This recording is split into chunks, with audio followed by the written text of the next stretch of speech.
விருச்சகம் எச்சரிக்கை மணி அடிச்சாச்சு.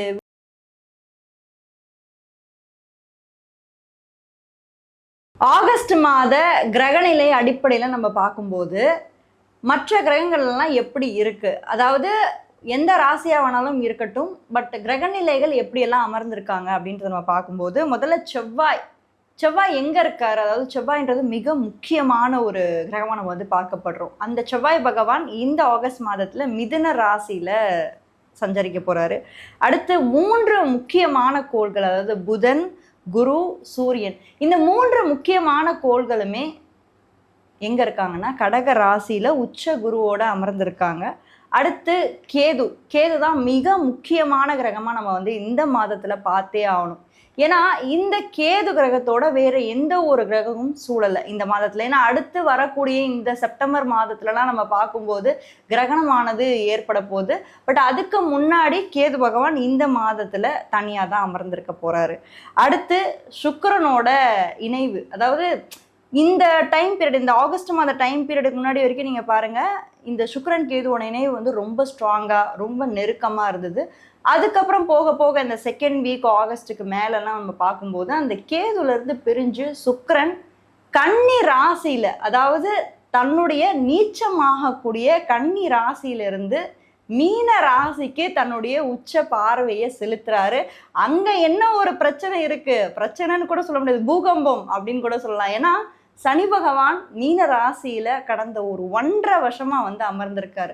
1.5 வருஷமா அமர்ந்திருக்கக்கூடிய இந்த சனி பகவான் இப்போ இந்த கோச்சாரத்துல மாறக்கூடிய இந்த சுக்கிரனை நேருக்கு நேர் பார்க்க போறாரு. ஸோ ரொம்பவே பவர்ஃபுல்லா அமையக்கூடிய ஒரு விஷயம். ஏன்னா ஒரு பக்கம் பார்த்தீங்கன்னா நீச்சமான ஒரு சுக்கிரனோட அமைப்புல சனி பகவான் அவருடைய நெருங்கின ஃப்ரெண்டு, ரொம்ப க்ளோஸான தோஸ்துன்னு கூட சொல்லலாம். ஸோ அந்த சனி பகவான் இந்த சுக்கிரனை இந்த மாதம் பார்வையிடுறாரு. அதுக்கப்புறம் வேற யார், ராகு, கலியுகத்துடைய கடவுள், அதாவது கலியுகத்துடைய மகான் அப்படின்னு கூட நம்ம சொல்லலாம். இந்த ராகு பகவான் எங்கே இருக்காருன்னா கும்பராசியில் இந்த மாதம் மட்டும் கிடையாது, இந்த டிசம்பர் மாதம் முழுக்கவே, அதாவது எக்ஸாக்டாக சொல்லணும்னா 18 months அவர் கும்பராசியில் இருப்பார். அப்படியே சிம்ம ராசிக்கு நம்ம பார்த்தோம்னா அதுக்கு நேரடியாக இருக்கக்கூடிய ராசியில் உங்களுக்கு கேது பகவான் இருப்பார். ஸோ இந்த டிசம்பர் மாதம் வரைக்கும் ராகு கும்பராசியில் சஞ்சரிக்க போகிறாரு. ஸோ வீடு கொடுத்த சனி பகவான் மீன ராசியில் இருக்க போகிறாரு. ஸோ இதுதான் கோச்சார ரீதியாக கிரக நிலைகள் மாதம் மாறிட்டே இருக்கு. அதை தான் நம்ம ஒவ்வொரு மாதமும் நம்ம பேசிக்கிட்டே இருக்கோம். ஒவ்வொரு மாதமும் கிரகங்கள் எப்படி எப்படி மாறுறாங்க, எந்தெந்த வீட்டுக்கு மாறுறாங்க. ஏன்னா நம்ம ஒரு ராசி பலன் எடுத்தோம்னா அது ஒரு பர்டிகுலர் ராசியை மட்டும் நம்ம மென்ஷன் பண்ண முடியாது. ஏன்னா இங்கே பாருங்கள் 12 ராசிகள் இருக்குது இல்லைங்களா? ஸோ 12 ராசிகளும் 9 கிரகங்களும் இருக்குது. ஸோ அவங்க மாதம் மாறுவாங்க. மாதம் மாறக்கூடிய கிரகங்கள்னு சில இருக்குது, வருடம் மாறக்கூடிய கிரகங்கள்னு சில இருக்குது. ஸோ நம்ம ராசி பலன் பார்க்கும்போது ரெண்டுத்தையுமே எடுத்து தான் பார்க்கணும். ஸோ வெயிட்டேஜ் ரெண்டுமே இருக்குது. ஸோ நிறைய பேர் பண்ணுற தப்பு என்னென்னா, ராசி பலன் பார்க்கும்போது வெறும் ராசிநாதன் மட்டும் பார்ப்பாங்க, சனியை மட்டும் பார்ப்பாங்க, சுக்கிரனை மட்டும். அப்படி கிடையாதுங்க. மற்ற கிரகங்கள் கோள்கள் வக்ரமாகுதா? ஏன்னா இப்போ பாருங்கள், இந்த குறுகிய காலகட்டத்தில் இந்த ஒரு டைம் பீரியட், இந்த ஜூலை மாதத்துலலாம் பாருங்கள், புதன் வக்ரமாயிட்டே இருந்தார். இப்போ இந்த ஆகஸ்ட்டுக்கு அப்புறம்லாம் அவர் வக்ர நிவர்த்தி ஆகி நேர்கதிக்கு மாறப்போகிறார். ஸோ அப்போ கிரகங்கள் வக்ரமாகும், திரும்பி நேர்கதிக்கு வரும். இந்த மாதிரி நிறைய விஷயங்கள் ஒரு அற்புதமான ஒரு விஷயம் தாங்க ராசி பலன். நீங்கள் அதை ப்ரிடிக்ஷனாக மட்டும் பார்க்காம ஒவ்வொரு மாதங்களும் கிரகங்கள் எப்படியெல்லாம் மூமெண்ட்டில் இருக்காங்க அப்படின்றத நோட் பண்ணும்போது டெஃபினட்டாக நம்மளால் நிறைய விஷயங்களை தெரிஞ்சுக்க முடியும். ஏன்னா இந்த பிரபஞ்சத்தில் நிறைய விஷயம் சேஞ்ச் ஆகிட்டே இருக்குது. அது நம்மளால தான் கண்டுபிடிக்க முடியல. பட் நீங்கள் ஒன்ஸ் அந்த அஸ்ட்ராலஜின்ற ஒரு விஷயத்துக்குள்ளே நீங்கள் இன்வால்வ் ஆகிட்டீங்க, இன்ட்ரெஸ்ட் உங்களுக்கு வந்துருச்சு அப்படின்னா, அந்த கிரகங்களோட மாற்றங்கள் எப்படி இருக்குது, மனிதனோட வாழ்வியலில் அவங்க என்னென்ன மாதிரி மாற்றங்களை கொண்டு வர போகிறாங்க, அது மட்டும் இல்லாமல் உங்களுடைய தசாபுக்திகளும் இதுக்கு பின்னாடி ஒரு மிகப்பெரிய ஒரு ரோல் ப்ளே பண்ணும். கண்டிப்பாக ப்ளே பண்ணும். அது நிறைய பேருக்கு தெரிய மாட்டேங்குது. ராசி பலன் நடக்க மாட்டேங்குதுன்னு நீங்கள் வெளியே சொல்லிடுறீங்க. பட் ஆக்சுவலாக அந்த ராசி பலனை நம்ம மேட்ச் பண்ணி கரெக்டாக பார்க்கணும்னா தசாபுக்திகள் தான் பார்த்திங்கன்னா ஒரு எப்படி சொல்கிறது, படத்தோட டேரக்டர் மாதிரி. இப்போ ஒரு படத்தோட டேரக்டர் எவ்வளோ முக்கியம், அவர் தானே எல்லாத்தையுமே அமைப்பார், புரியுதுங்களா? ஒரு ஹீரோ அமைக்கிறது, ஹீரோயின் அமைக்கிறது, எல்லாத்தையும் அமைக்கிறதும் ஒரு டேரக்டர் தான். ஸோ அப்போது அந்த தசாபுக்திகள் அப்படின்றது ஒரு டைரக்ஷன் கணக்கில் தான். ஸோ இவ்வளோவும் நம்ம தெரிஞ்சாதான் ஒரு ராசி பலன் அடிப்படையில் நம்ம எடுக்க முடியும்.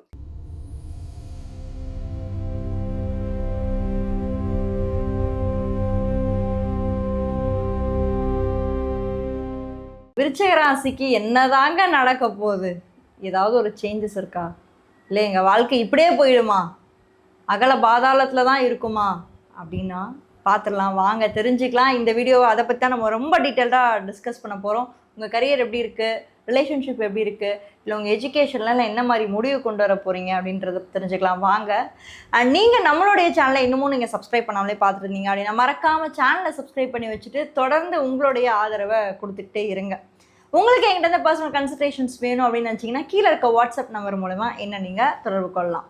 விருச்சிக ராசியை பொறுத்த வரைக்கும் ரெண்டு முக்கியமான ஒரு விஷயம் என்னென்னா, இந்த மாதத்தை பொறுத்த வரைக்குமே செவ்வாயும் சனியும் ஒரு மாதிரி உங்களுக்கு இந்த மாதத்தில் வந்து சனி பகவான் உங்களுக்கு வக்ரமாக இருக்கார், செவ்வாய் உங்களுக்கு 8ல் இருக்கார். அதாவது ராசிநாதனான செவ்வாய் உங்களுக்கு 8ஆம் பாவத்தில் இந்த மாதத்தில் இருக்கார்.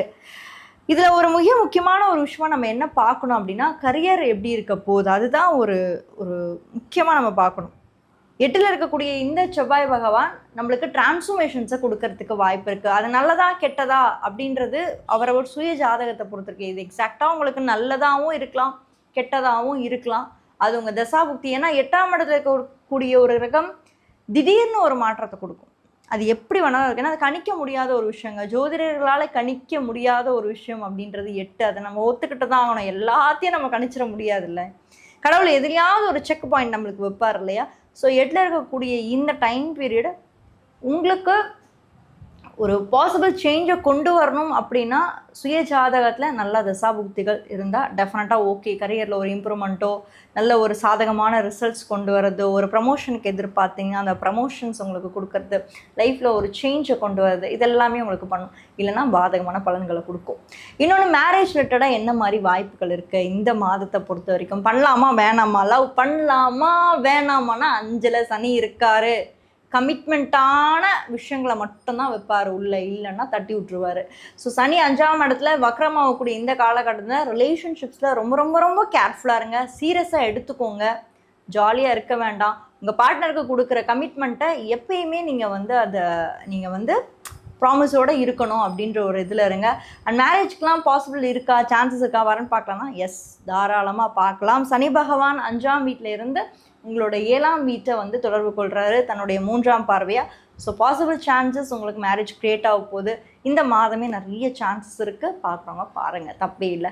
எஜுகேஷன், படிப்பு சார்ந்த விஷயங்களை என்ன மாதிரி முக்கிய முடிவு எடுக்கலாம், என்ன முடிவு எடுத்தால் இந்த மாதம் எங்களுக்கு சப்போர்ட்டாக இருக்குன்னா நல்லா புரிஞ்சுக்கோங்க. 5, 9 படிப்பு சரியா. ஸோ 5ஆம் பாவம் சனி, 9ஆம் பாவத்தில் குரு, சூரியன், புதன் இந்த கிரகங்கள்லாம் இருக்கிறதுனால சனி பகவான் இந்த இடத்துல இருந்து படிக்கும்போது கொஞ்சம் ஸ்ட்ரெஸ்டாக இருக்கும், ரொம்ப ஃபோக்கஸ் பண்ண முடியாத உண்மை ஸ்ட்ரெஸ்டாக இருக்கும். ரிலாக்ஸ் ஆகுங்க. படிக்கிற பசங்க நான் சொல்கிறது ரிலாக்ஸ் ஆகுங்க. டென்ஷன் எடுத்துக்காதீங்க. ஒவ்வொரு பேர்டனை சுமக்கணும்னு நினைக்காதீங்க. உங்களால் என்ன படிக்க முடியுதோ அதை மட்டும் படிங்க. பேரண்ட்ஸ் கண்டிப்பாக இந்த டைமில் உங்களுக்கு சப்போர்ட் இருக்கும். பேரண்ட்ஸோட சப்போர்ட் வந்து இந்த மாதம் இருக்கும். அண்ட் ஆல்சோ 9ஆம் இடத்துல நிறைய கிரகங்கள் இருக்கிறதுனால நிச்சயமாக ஹையர் ஸ்டடீஸ்க்கு ஏதாவது பிளான் பண்ணுறீங்கன்னா டெஃபினட்டாக பிளான் பண்ணுங்கள். நிறைய பாசிபிள் சேஞ்சஸ் இருக்குது. நீங்கள் ஃபாரின் போகிறதுக்கான வாய்ப்புகளும் இருக்குது. இல்லை வந்து செகண்ட் டிகிரி வாங்கி நான் படிக்கணும்னு ஆசைப்பட்டாலும் செகண்ட் டிகிரி நீங்கள் வாங்கி படிக்கலாம். அதிலலாம் எந்த ஒரு சேஞ்சுமே இல்லை, எந்த ஒரு பயமுமே இல்லை. ஆல்ரெடி நிறைய அரியர் இருக்குது மேடம், முதல்ல நான் அதை கிளியர் பண்ணிக்கிறேன், அதுக்கப்புறம் பார்த்துக்கலாம், ஏன்னா நமக்கு தான் லிஸ்ட்டு பெருசாக போயிட்டே இருக்குது. சரி, ஓகே, நோ ப்ராப்ளம். டைம் எடுத்துக்கோங்க. பொறுமையாக படித்து உங்களுடைய கோலை அச்சீவ் பண்ணக்கூடிய ஒரு டைம் பீரியட் தான் இந்த ஒரு மாதம். யாராவது ஒரு ஃப்ரெண்டுக்கு இந்த வீடியோ நீங்கள் ஷேர் பண்ணி அனுப்பணும், இல்லை அவங்க வாழ்க்கையிலே இது ரொம்ப பெரிய ஹெல்ப்பாக இருக்கும் அப்படின்னு நீங்கள் நினச்சிங்கன்னா மறக்காமல் அவங்களுக்கும் ஷேர் பண்ணுங்கள். நீங்கள் என்ன ராசியில் பிறந்தீங்க, என்ன நட்சத்திரத்தில் பிறந்தீங்க அப்படின்றத கீழே மறக்காமல் கமெண்ட் பண்ணுங்கள். தேங்க்யூ.